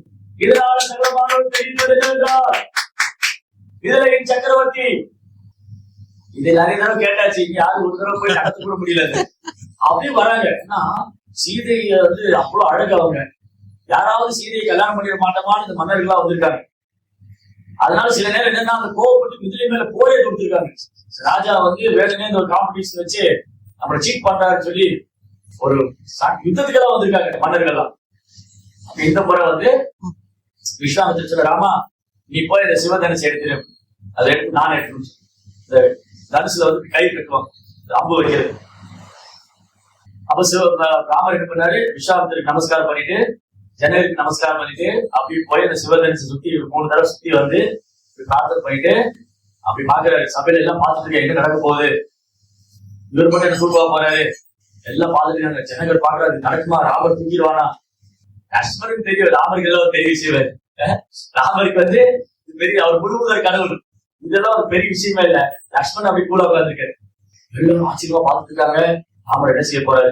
சீதா வந்து அந்த மாளிகையில கன்னி மாடம் மேல இருக்கு, கன்னி கோலையில கன்னி மாடம், அங்க தன் கோழியோடு உட்காந்துருக்காங்க. அவங்க இப்படி சேரி எல்லாம் மேல போட்டு ரொம்ப பவ்யமா உட்காந்துருக்காங்க. சீதாதேவி யாரும் பார்த்ததே இல்லை, யாருடைய முகத்தையும் சீதாதேவி பார்த்தது இல்ல, சீதையும் யாராலும் பார்க்க முடியாது. அப்படி உட்காந்துருக்காங்க. அப்புறம் வந்து அப்ப அனௌன்ஸ்மெண்ட் பண்றாங்க, ஒரு ராஜா வந்து போனதுக்கு அப்புறம் அனௌன்ஸ்மெண்ட் பண்றாங்க, அயோத்தியாவின் ராஜகுமாரன் ரகுகுல திலகன் ராஜீவலோச்சனன் ராகவன் ஸ்ரீராமர் வருகிறார் அப்படின்னு சீதா கட்டி மேல பண்ண ராமர் சொல்லுவாங்க. அப்ப கம்பர் எழுதுற கம்பர் ராமாயணத்துல இங்க கீழ இருந்து ராமர் பாக்குறாரு சீதையை, சீதை அங்கிருந்து ராமரை பாக்குறாரு. அண்ணனும் நோக்கினா ராவலுக்கும் நோக்கினா. இதை இன்னைக்கு ஸ்கூல்ல காலேஜ்ல பசங்க பண்ணி அது ஸ்டார்ட் பண்ணுது ராமர் தான். அது அவங்க எட்டர்னல் கிடைச்சது, அவங்க பாக்கல, நம்ம பார்க்கல. அவங்க நிச்சயமான தம்பதிகள். நம்ம பார்த்தோம் பாடத்துல கொண்டு விட்டுரும், நம்ம படிப்பு எல்லாம் போயிடும், காலேஜ் படிப்பு எல்லாம் போயிருக்கோம், அவ்வளவுதான். நீங்க பாருங்க, இங்க எப்படின்னு தெரியல, மலேசியால எப்படின்னு தெரியல, இந்தியால பசங்களோட பொண்ணுதான் அதிகமா மாட்டுவாங்க, பசங்களோட பொண்ணுதான் அதிகமா மாட்டுவாங்க. ஏன் பொண்ணுக்கு மட்டும் அதிகமா மார்க் வாங்குறாங்க, பசங்க மார்க் கம்மியா வாங்குறாங்க? ஏன்னா பசங்க பொண்ணுகளை பாரு, பொண்ணுங்க பசங்களை பாருங்க, ஆனதுல கோட்டை.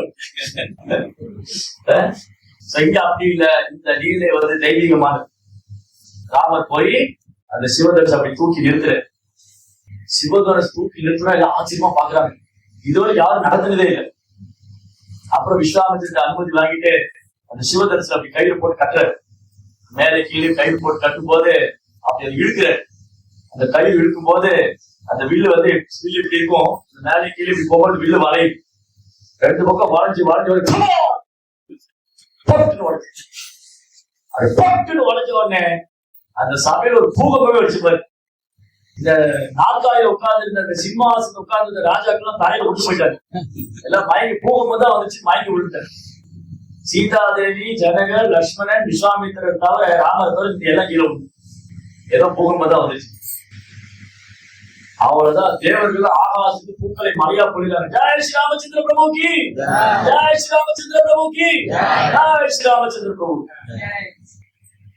இங்க தசரதர் ஓடி வந்து ராமரை கை பிடிச்சிட்டு ரொம்ப சந்தோஷம் இருக்கு. அப்புறம் அவர் சொல்றாரு, நீ சீதையை கல்யாணம் பண்ணணும், ராமச்சந்திரனை கல்யாணம் பண்ண மாட்டேன். இந்த பையன் என் பொண்ணை கல்யாணம் பண்ண மாட்டேன்னு சொல்றாரு, நான் எங்க அப்பாவோட அனுமதி வாங்கணும், நான் வந்து எங்க அப்பாவோட அனுமதி வாங்கணும். இந்த காலத்துல ஒரு அழகான பொண்ணு வந்தா இருமா நான் எங்க அப்பாவோட போய் கேட்டு வரேன்னு சொல்லுவாங்களா?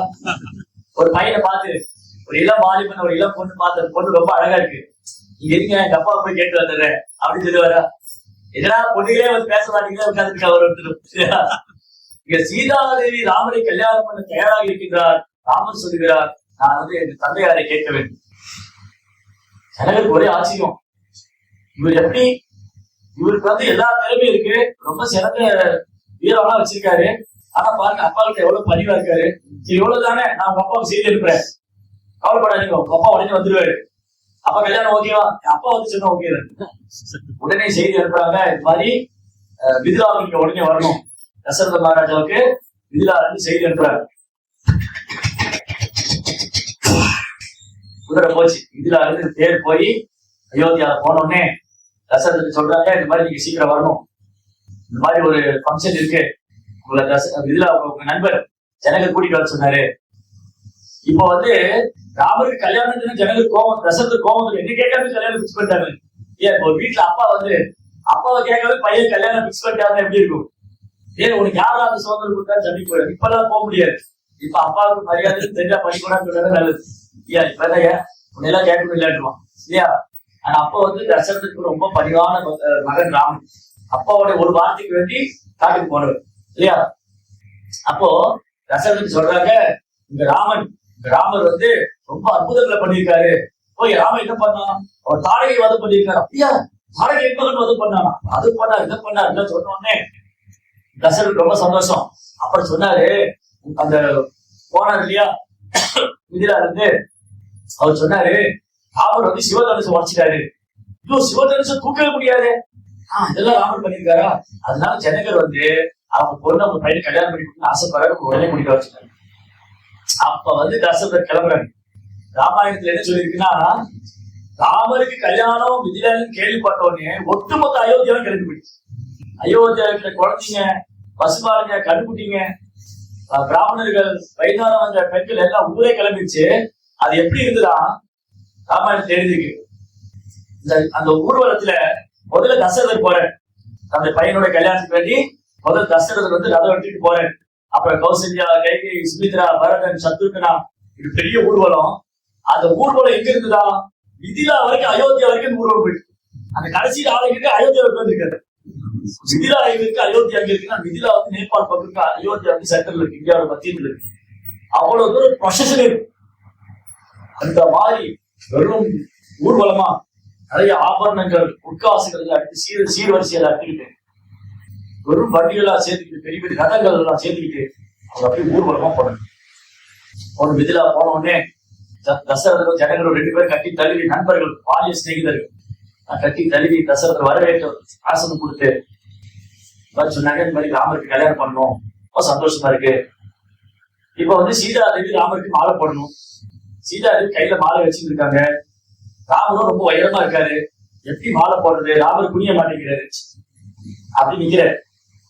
சீதாதேவி மாலை போடணும்னு பாக்குறாங்க, ராமர் குனியில. லட்சுமணன் பார்த்துட்டே இருந்தாராம்.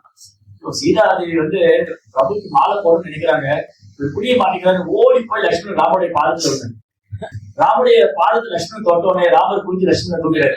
உடனே சீதாதேவி மாலை லட்சுமணன் கி, பிரபு கி, சீதாதேவி கி.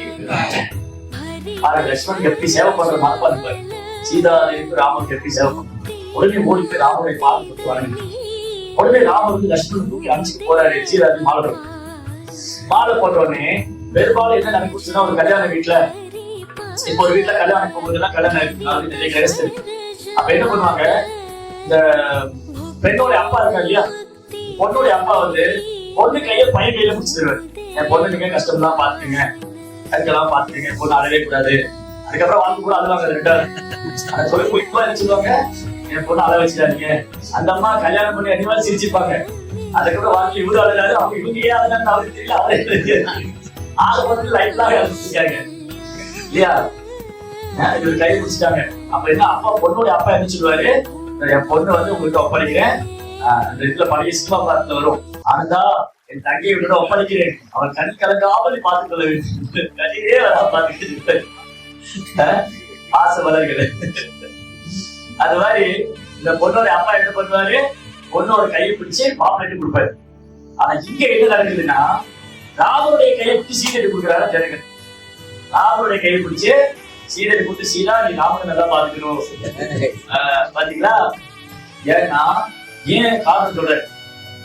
முதல்ல ராமாயணத்துல ஏன் சீதாதேவி ராமனை செலக்ட் பண்ணான்னு, ஏன் சீதா வந்து ராமரையும் தன் கணவரா வரணும்னு ஆசைப்பட்டாங்க, ஏன் வந்து ராமரை செலக்ட் பண்ணாங்க அப்படின்னு சொன்னா, முதல்ல வந்து ராமர்கிட்ட வீரம், ஸ்ட்ரென்த். யாருமே இந்த சிவதனுசு அசைக்க கூட முடியல, ராமர் அசாத்தியமா தூக்கி நிறுத்தினார். அது நிறுத்தினது மட்டும் இல்ல, 4 பேர் உடைக்கவே செஞ்சுட்டேன், உடஞ்சே போச்சு. அப்போ அதீத பலம். ஒரு மனைவியானவர் தன் கணவன் ரொம்ப வீரனா பலசாலியா இருக்குன்னு ஆசைப்படுவாங்க இல்லையா. ஒரு கணவன் தான் ரொம்ப தைரியமானவராக இருக்கணும். எனக்கு வரக்கூடிய கணவன் ரொம்ப வீரம், தைரியம், விவேகம் உள்ளவர் கணவராக இருக்கு. ஜென்ரலா உலக வழக்கம்.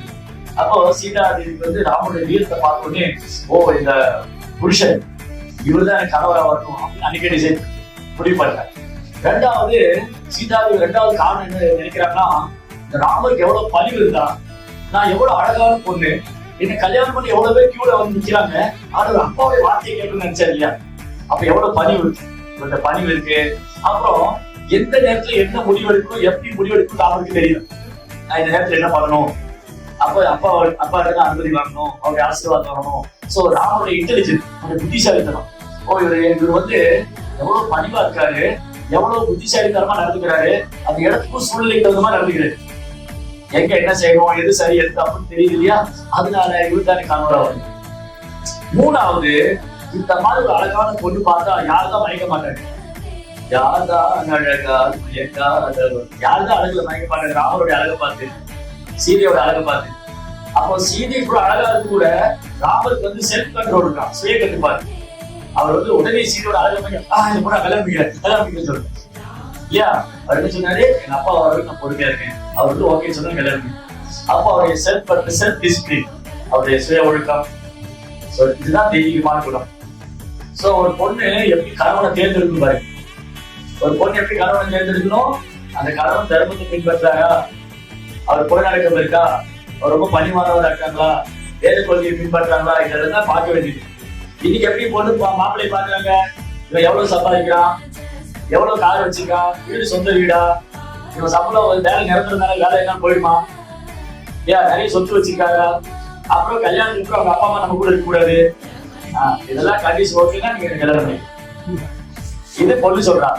பையன் என்ன சொல்லிட்டு என்ன பாக்கலாம், இந்த பொண்ணு ரொம்ப அழகா இருக்காளா அப்படின்னு. ஓகே, அவர் அழகா இருந்தா போதும், உள்ளுக்குள்ள எப்படி இருந்தாலும் பரவாயில்ல, பொண்ணு அழகா இருந்தா போதும். ஆனா தெரியாதவருக்கு அழகு ஆபத்தானது. சாணிக்க பத்தி சொல்லியிருக்காரு, ரூபாவதி பாரிய சத்ரு. ஒருத்தருக்கு அழகான மனைவி கிடைச்சிட்டா அந்த மனைவி தான் அவனுக்கு எதிரின்னு சொல்லிட்டு. ஏன்னு எனக்கு தெரியாது, நீங்க சாணிக்க படிச்சதாங்க. யார் யாருக்கு சத்ரு நீங்க பேசிக்கணும், யார் யாருக்கு சத்ருன்னு சாணிக்க சொல்றாரு. ரேணுகிருபா பிதா சத்ரு, மாதாச்சா விபச்சாரிணி, ரூபாவதி பாரிய சத்ரு, புத்திர சத்ரு அப்படிதான். ஒரு அப்பாவுக்கு பையன் இருக்கான். அப்பா வந்து ஊரெல்லாம் கடன் வாங்கி செத்து போயிட்டு, ஊரெல்லாம் கடன் வாங்கி வச்சுட்டு சுஜா பட்டாளில கொஞ்சம் கடனு, அப்புறம் பள்ளிஸ்ல கொஞ்சம் கடனு, அப்புறம் ஆலோசனை கடனுக்கு ஊரெல்லாம் கடன் வாங்கி செத்து போயிட்டு. இந்த கடைக்காரர் என்ன பண்ணுவான், நேரா பையன் வருவான், அவங்க அப்பா இந்த கடலாம் அடைக்கணும்பா, நீ தான் அடைக்கிறது. அப்ப அவங்க அப்பா அந்த பையனுக்கு எதிரியாரு ஊரெல்லாம் கடன் வாங்கி செத்து போயிட்டு. அதனால கிரீடங்கிருப்பா பிதா சத்ரு. ஊரெல்லாம் கடன் வாங்கி வச்சுட்டு அப்பா செத்து போயிட்டா அந்த பையனுக்கு அவங்க அப்பா தான் எதிரி. அப்புறம் ஒரு அம்மாவுடைய நடத்த சரியில்லைன்னு சொன்னா அந்த பையனுக்கு அம்மாவா தான் எதிரி. ஊரில் நினைச்சுவாங்க மோசமான பையன், மோசமான பையன் இல்லையா, திட்டுவாங்க கிடையாது. அப்போ அது அவன் அம்மா தான் அவனுக்கு எதிரி. யாரா ஒரு கஷ்டப்பட்டு அழகான பொண்ணை கல்யாணம் பண்ணிக்காதா அந்த பொண்ணே அவனுக்கு எதிரி ஆயிடுவான்.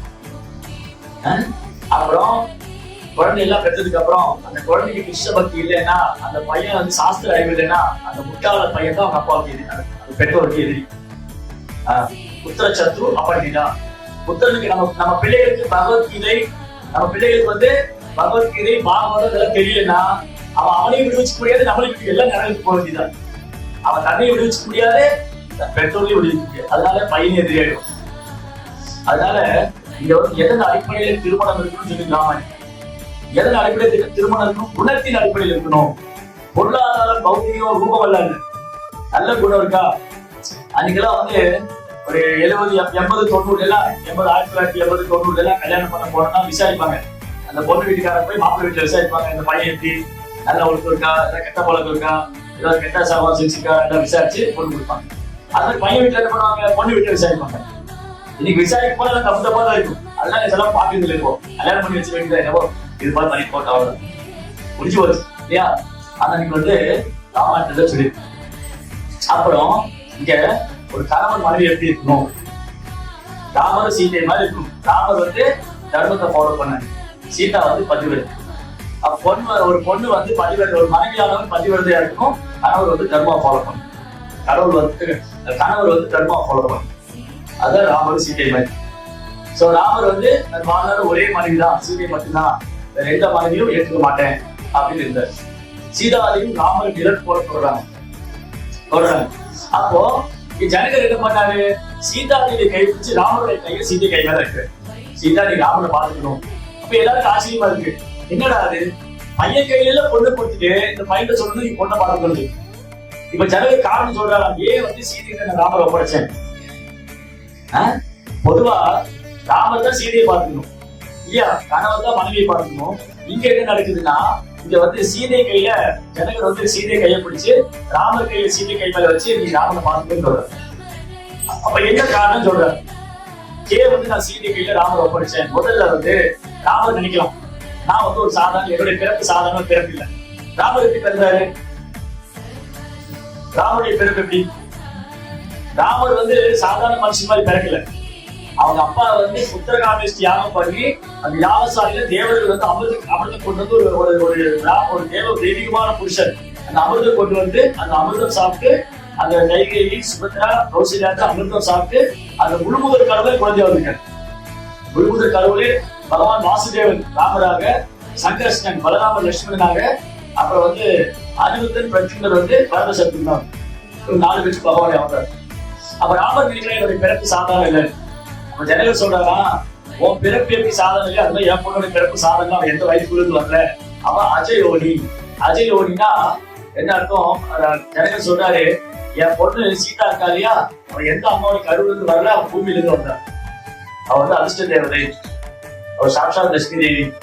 அதனால சீதையோட பிறப்பு வந்து சிறப்பு வாய்ந்தது. அதுக்கப்புறம் சீதா தேவி ரொம்ப அழகு. ராமருக்கு வந்து சீதையோட கண்ணு பார்க்கணும், சீதையோட அழகு பார்க்கணும் 1000 கண்ணு வருது. சீதையோட அழகு பார்க்கணும் ராமருக்கு 1000 கண்ணு வருது. அயோத்தியா வாசிகள் என்ன நினைச்சிருக்காங்க, ராமருடைய அழகு பார்க்கறதுக்கு 1000 கண்ணு வேணும்னு. அப்ப ராமருடைய அழகு பார்க்க 1000 கண்ணு வேணும்னா அந்த ராமரே கவர்ந்து அழகு சீதைக்கு இருக்கு, அந்த சீதையை பார்க்கறதுக்கு 1000 கண்கள் வேணும். அதனால தசரதர் வந்து ஜனங்கள் சொல்றாரு, ராமா நீ எப்படி அழகா இருக்கியோ உன்னோட அழகுக்கு என் மகளுக்கு வருந்தவில்லை, அவன் ரொம்ப அழகுதான். அதனால நீ வந்து சீதாவை வந்து உன் கையை பிடிச்சி நான் சீதா கையில ஒப்படைக்கிறேன். ஏன்னா நீ எல்லா பக்கமும் சீதையை பார்க்கலாம், ஆனா ஏதோ சீதா பக்கத்துல இருக்கா, அதனால இந்த சீதை தான் உன்னை பாதுகாப்போம் அப்படின்னு சீதையை கை பிடிச்சிட்டாங்க. அதுக்கப்புறம் தசரதர் என்ன சொல்றாங்க, ஜனங்கள் என்ன சொல்றாங்கன்னா, இந்த சீதாவை இன்னொரு பாலிட்டி இருக்கு, என்னுடைய பொண்ணுக்கு இன்னொரு பாலிட்டி இருக்குன்னா அவன் தர்மச்சாரிணி தவ. ஒரு தர்மச்சாரிணி தவறுனா அவருக்கு எப்பவுமே தெரியுமா எது சரி எது தப்பு. சீதா தேவி வந்து நான் பண்ணது எது சரி எது தப்பு, எது தர்மம் எது அதர்மம். அப்போ ஒருவேளை ராமா உனக்கு ஏதாவது சில கன்ஃபியூஷன் சீதாவோட வழிநடத்துவது, உனக்கு ஏதாவது சில நேரம் ஒரு தடுமாற்றம் வருமா அப்படின்னு சொன்னா என் பொண்ணு தடுமாற விட மாட்டான். ஷீ இஸ் வெரி எக்ஸ்பர்ட் அந்த விஷயத்துல. இந்த தர்மத்தை வந்து சரி தப்பு தீர்மானிக்க என் மகள் வந்து ரொம்ப கை தேர்ந்தவர். அதுக்கப்புறம் சொல்றாரா, 4வது காரணம், இந்த சீதாவுடைய நிழல் போல பின்தொடர்வாள். சீதா என்ன பண்ணுவாங்க, நிழல் போல பின்தொடர்வாள். சரி, இது எப்படின்னா நிழல் போல பின்தொடருதுன்னா எப்படி நம்ம நிழல் இருக்கு இல்லையா, அந்த நிழல் எப்படி நமக்கு நிழல் இருக்கு, எப்படி நிழல் தோன்றுது, சூரியன் இருக்கு இல்லையா, சூரியன் காலையில உதிக்கும் போது நம்ம நிழல் வந்து பின்னாடி இருக்கும். கரெக்டா எவ்வளவு நோட் பண்ணிருக்கீங்க? காலையில சூரியன் உதிக்கும் போது நம்ம நிழல் பின்னாடி இருக்கும். அந்த நிழல் எங்க டச்சா இருக்குது, உடம்புல பாதத்துல இருக்கு. நம்ம நிழல் எங்க இருக்கும், நம்ம பாதத்துல தோற்று. அந்த மாதிரி என் மகள் எப்பவும் பாதத்திலே இருப்பாள், உன்னுடைய தாமரை பாதத்திலே எப்பவுமே என் மகள் இருப்பாள். உன்னை நிழல் போல பின்தொடருவாள். சூரியன் கிழக்குல உதிக்கும் போது நமக்கு பின்னாடி நிழல் இருக்கு, அந்த நிழல் நம்ம பாதத்துக்கு விலகல. அதுக்கப்புறம் சூரியன் அப்படியே மேல போய் சாயந்தரம் மேற்கு திசை போய் அஸ்தமனம், அப்ப நிழல் எங்க வந்துடும், நமக்கு முன்னாடி வரும். சன்செட் ஆகும் போது சூரியன் அஸ்திக்கும் போது நிழல் நமக்கு முன்னாடி வந்துடும், சூரியன் உதிக்கும் போது நிழல் நமக்கு பின்னாடி இருக்கும். அப்ப ராமா நீ தர்மத்தை பின்பற்றும் பொழுது என் மகள் உனக்கு நிழலாக இருப்பார், உனக்கு பின் தொடர்வாள். சில வேலைகள் தேவைப்பட்டால் உனக்கு முன்னுக்கும் வருவார், முன்னே உன்னை அழைத்து செல்வார். சீதாதேவிக்கு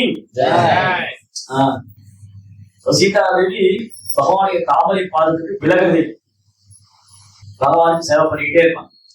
இங்க ராமாயணத்துல பாத்தீங்கன்னா ஹோல் ராமாயணத்தில் சீதாதேவி பற்றி எல்லாமே இருக்காரு. பாலகாண்டத்துல அவங்களுடைய பிறப்பை பத்தி சொல்லியிருக்கோம், அவங்க திருமணம் சொல்லியிருக்கோம். 2வது அயோத்தியா காண்டத்துல அவங்க எப்படி சீதாவுடைய கல்யாணம் நடந்ததுன்னு சொல்லியிருக்கோம். 3வது ஆரண்ய காண்டத்துல அவங்க வனவாசம் போனதை பத்தி சொல்லியிருக்கோம். 4வது கிருஷ்ணா காண்டத்துல சீதையை ராமர் பிரிச்சதை பத்தி சொல்லியிருக்கோம். சுந்தர காண்டத்துல ஹனுமான் சீதையை தேடி போனதை பத்தி சொல்லியிருக்கோம். யுத்த காண்டத்துல சீதைக்காக யுத்தமே நடந்தது. ஹோல் ராமாயணத்திலையும் கடைசி வரைக்கும் சீதாதேவி தான் தொடர்ந்து வந்துகிட்டே இருப்பாங்க. சீதையில தான் ராமாயணமே இல்லை. சீதாதேவி வந்து பக்தியின் சொரூபம். சீதாதேவி பக்தியின் சொரூபம். சோ எப்படி சீதாதேவி ராமருக்கு விலகிறது இல்லையோ இல்லையா, கைகை என்ன வரம் வாங்கினாங்க, என் மகன் கைகை என்ன வரம் வாங்கினாங்க, என் மகன் பரதன் நாடாளும் ராமர் காட்டுக்கு போகணும். ராமர் தான் காட்டுக்கு போகணும்னு சொன்னாங்க, சீதை காட்டுக்கு போகணும்னு சொல்லி. ஆனா சீதை என்ன பண்ணாங்க, ராமரை நிழல் போல கொடுங்க. இப்ப வந்து வேணுகோபால் இருக்கு, வேணுகோபால பிரபுக்கு வந்து திடீர்னு ஈரான்ல ஒரு வேலைக்கு போகுது. இங்க வந்து கொஞ்சம் பிசினஸ் சரி வரல. அப்போ ஒரு ஜாப் ஆப்பர்ச்சுனிட்டி வந்தது. ஈரான்ல வேணுகோபால பிரபுக்கு ஒரு 1 லட்சம் வெள்ளி மாசம் சம்பளம் கிடைக்குது.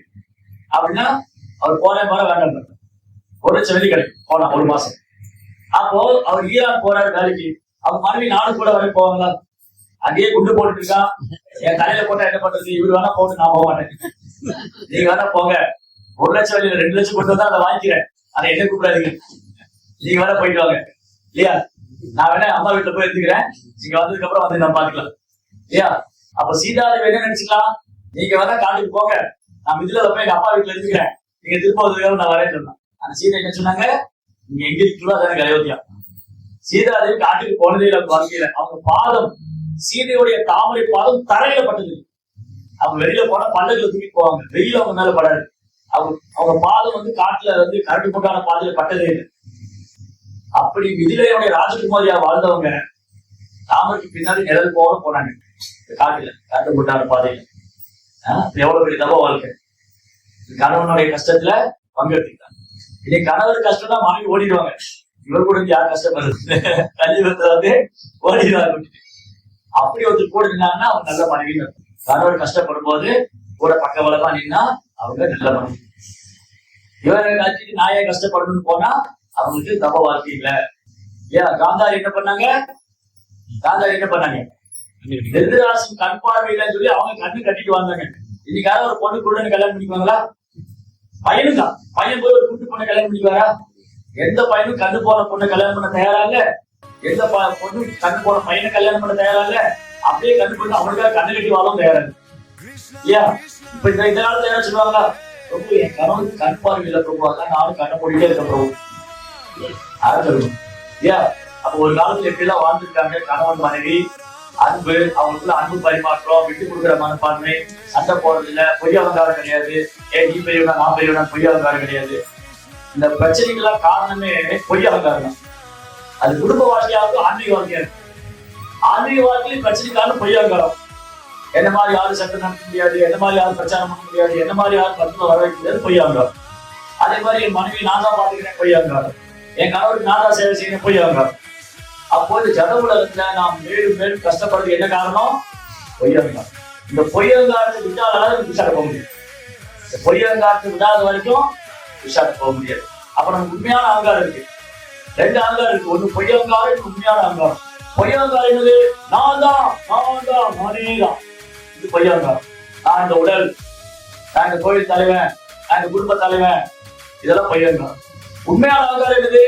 நான் பகவானுடைய சேவகனுடைய சேவகனுடைய சேவகனுடைய சேவகனுடைய சேவகனுடைய சேவகனுடைய சேவகனுடைய 1000 முறை பெருக்கும் நான் கொடுப்பேன் சேவை. இதுதான் உண்மையான ஆகும்.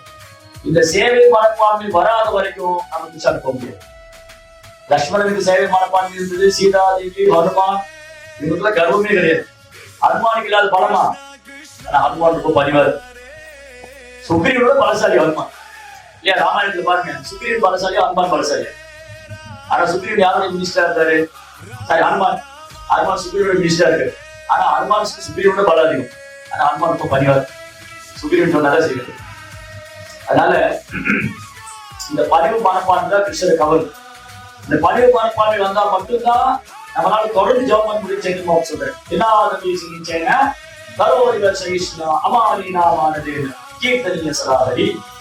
மரத்தை விட பொறுமையாக, புள்ளை விட பணிவாக யாருக்கு பக்தி பண்றாங்களோ எல்லாருக்கும் மரியாதை கொடுக்கணும். நான் மரியாதை எதிர்பார்க்கிறேன். நம்ம என்ன பண்ணுவோம்? யாருமே என்ன மதிக்க மாட்டேங்கிறாங்க, நான் ஏன் மதிக்கணும்? எல்லாரும் என்ன மதிக்கணும், நான் யாரையும் மதிக்க மாட்டேன். அதான் மரியாதை. ஆனா சைத்தன்யா அப்படி சொல்லி கொடுக்குறாரு, நீ எல்லாருக்கும் மரியாதை கொடுக்கணும், அதை வந்து நீ மரியாதை எதிர்பார்க்கிறாரு. அந்த மனோநிலையில் இருந்தால் மட்டும்தான் நான் தொடர்ந்து கல்யாணம் சொல்ல முடியும். அப்போ இந்த கல்யாணம்ங்கிறது 2 மீனிங் இருக்கு. ஒரு கல்யாணம் சீதைக்கும் ராமருக்கும் கல்யாணம் நடந்தது. இன்னொரு கல்யாணம்னா கல்யாணம் மீன்ஸ் ஆஸ்பீஷியஸ், தெய்வீகமான குணங்கள். ராமாயணத்துல ராமர், சீதை, லக்ஷ்மணன், ஹனுமான் இவங்க எல்லாருக்கும் தெய்வீகமான குணம். அப்போ இந்த கதைகளை கேட்கும் போது, படிக்கும் போது எல்லாரும் நமக்குள்ளே தெய்வீகமான குணங்கள் வரும். இல்லாட்டி கும்பகர்ணன் மாதிரி ராமன் மாதிரி வந்து கிடைக்கலாம். அதனால நம்ம என்ன பண்ணணும்? இந்த சீதையோட சரித்திரத்துல இருந்து நம்ம கத்துக்கணும். சீதாதேவி எப்படி ராமர் மேல அன்பு வச்சிருந்தாங்க, எப்படி ராமருக்காக காத்திருந்தாங்க, எவ்வளவு பணிவா பக்தி பண்ணாங்க, லக்ஷ்மணன் எப்படி பக்தி பண்ணாரு, ஹனுமான் எப்படி பக்தி பண்ணாரு, அந்த மாதிரி பக்தி நமக்கு வரணும். ப்ரேயர் பண்ணும். நீங்க என்ன ப்ரேயர் பண்ணும்? சீதா தேவி ராமர்கிட்டையும், ஓ பிரபு ராமா சீதா ஆசீர்வாதம் பண்ணுங்க, எனக்கு அகங்காரம் வரக்கூடாது, அகங்காரம் போகணும், நான் பரிவார பக்தனா இருக்கணும், நான் எளிமையா சேவை பண்ணணும், நான் எல்லாருக்கும் மரியாதை கொடுக்கணும், என்னை யாராவது மதிக்கலைன்னா அது வருத்தப்படக்கூடாது, எனக்கு என்னை யாராவது அவமானப்படுத்தினா நான் வந்து கோவப்படக்கூடாது, அதுக்கு கருணையான எடுக்கணும் அப்படின்னு ப்ரேயர் பண்ணும். இப்ப ராமர் எங்க இருக்காரு? ராமர் இப்ப ஹரிநாமத்தில் இருக்காரு.